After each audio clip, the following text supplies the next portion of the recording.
When a 9-year-old girl lifts a violin on a sun-drenched street in California, the expectation is usually a screeching, out-of-tune rendition of Twinkle, Twinkle, Little Star. But when Karolina Protsenko placed her bow to the strings at the 3rd Street Promenade in Santa Monica in 2017, the chaos of the city faded into a hush. She played Despacito with a precision and emotional depth that seemed to leak from a wounded ancient soul trapped inside a child's body. The video didn't just go viral, it became a phenomenon, amassing over 16 million views seemingly overnight. But here's the question. The millions of admiring comments rarely asked what happens to a child when the world falls in love with her pain? What happens when the happy street performer becomes a brand, a business, and a beacon of hope for millions, all before she learns how to drive a car? The story of Karolina Protsenko is not just a fairy tale of discovery. It is a case study in the bittersweet price of viral fame. Behind the radiant smile and the soaring blue violin lies a narrative of sacrifice, immense pressure, and a young woman fighting to find her own voice amidst the noise of 8 million subscribers. To understand what Karolina is going through now, we must look at where she came from. Born on October 3, 2008, in Kyiv, Ukraine, Karolina Mykolaievna Protsenko was literally born into music. Her father, Nikolai, is a guitarist and vocalist, while her mother, Ella, is a pianist. In their household, music wasn't a hobby. It was the language of survival. However, the political instability in Ukraine following the 2014 conflict forced the family to make a drastic decision. In 2015, when Karolina was just 6, the Protsenkos moved to the United States, settling in Simi Valley, California. It was in this new land that Karolina began formal training. Unlike many prodigies who are forced into practice by ambitious parents, Karolina's origin story is one of instinct. When asked why she chose the violin, she once admitted she didn't even know what it was. She just liked the look of it. She began learning the Suzuki method, a philosophy often called the mother tongue method, which teaches music the way a child learns to speak by listening and repeating before reading. This method relies heavily on parental involvement, and Ella became a constant presence, practicing 2 to 3 hours daily with her daughter. But technique was only half the equation. What set Karolina apart was her emotional intelligence. Under the tutelage of Sam Fisher at the Colburn School, a rigorous conservatory in downtown Los Angeles, Karolina honed her craft. She wasn't just playing notes, she was learning to tell stories. By 2017, the family decided on a bold form of practice busking. They took to the streets not just for tips but for confidence. The Despacito video was supposed to be just another practice run.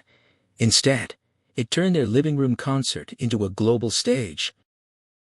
By 2019, Karolina was no longer just a busker. She was an internet sensation. This culminated in her appearance on the Ellen DeGeneres Show, a moment that serves as the peak of her childhood fame.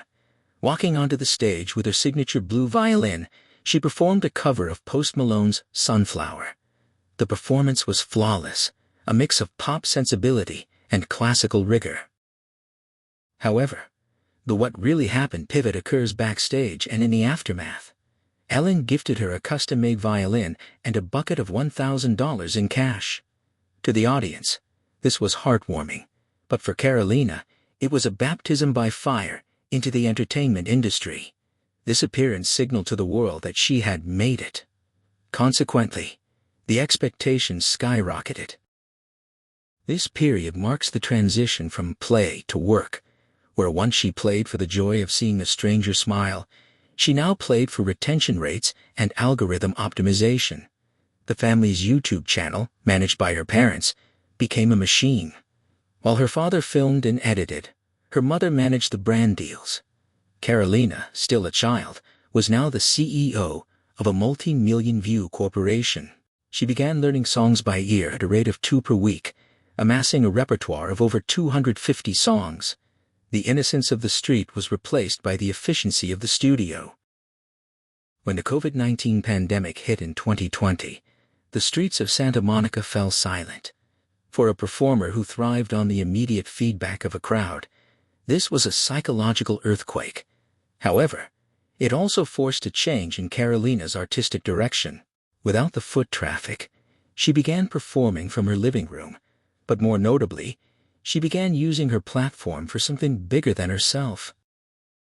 In 2022, the world watched in horror as Russia invaded Ukraine. For Karolina, this was personal. Having left Kyiv as a toddler, she used her violin to raise funds and awareness for her homeland. Her performances of the Ukrainian national anthem and collaborations with other artists took on a somber, weighty tone. It was no longer about likes. It was about identity. This period also saw her artistic maturation. In 2022, she achieved a dream many prodigies only whisper about: performing with her idol, Lindsey Stirling, on The Kelly Clarkson Show. Stirling, known for her high-energy dubstep violin fusion, told Karolina, "My favorite thing about watching your videos is you sparkle." This validation from a peer, rather than an adult talk show host, signaled a shift. Karolina was no longer just a cute kid, she was a respected musician. As of 2025, Karolina is 16 years old. In the industry, turning 16 is often the danger zone for child stars, the point where the public either discards them or devours them for growing up. What really happened to Karolina is that she survived the transition by doubling down on authenticity rather than gimmicks.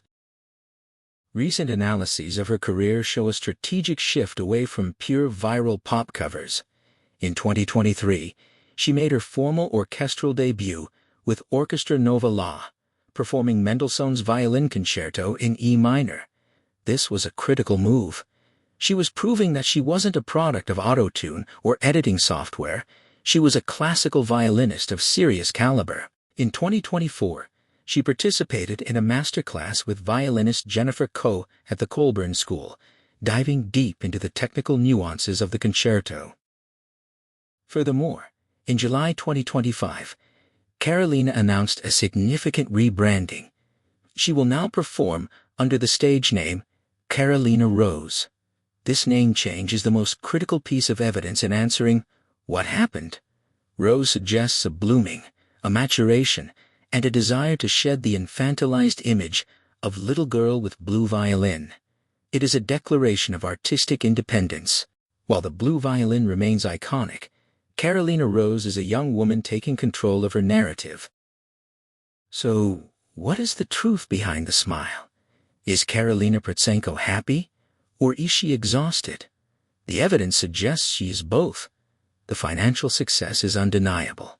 With a YouTube channel boasting over 8.3 million subscribers and nearly 2 billion views, her estimated net worth provides her family with security and her with resources to fund her education and future. She has avoided the tragic fates of many child stars. There are no scandals, no tabloid meltdowns, no tell-all books from angry parents. However, the sacrifice is visible to those who look closely. The vlogs show a young woman who spends her weekends working. While her peers attend football games and sleepovers, Karolina is on the promenade, playing in the heat and cold, signing autographs, and managing a public persona. The pressure to maintain perfection is immense. The internet that loved her for her vulnerability is the same internet that criticizes her if she misses a note or looks tired.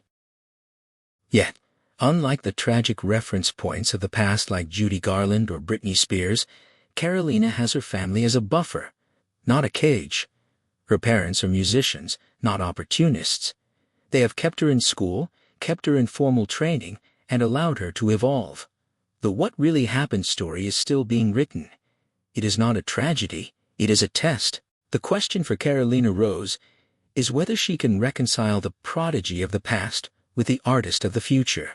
For now, she is still playing, still smiling, and still stopping traffic, but now, she is doing it on her own terms.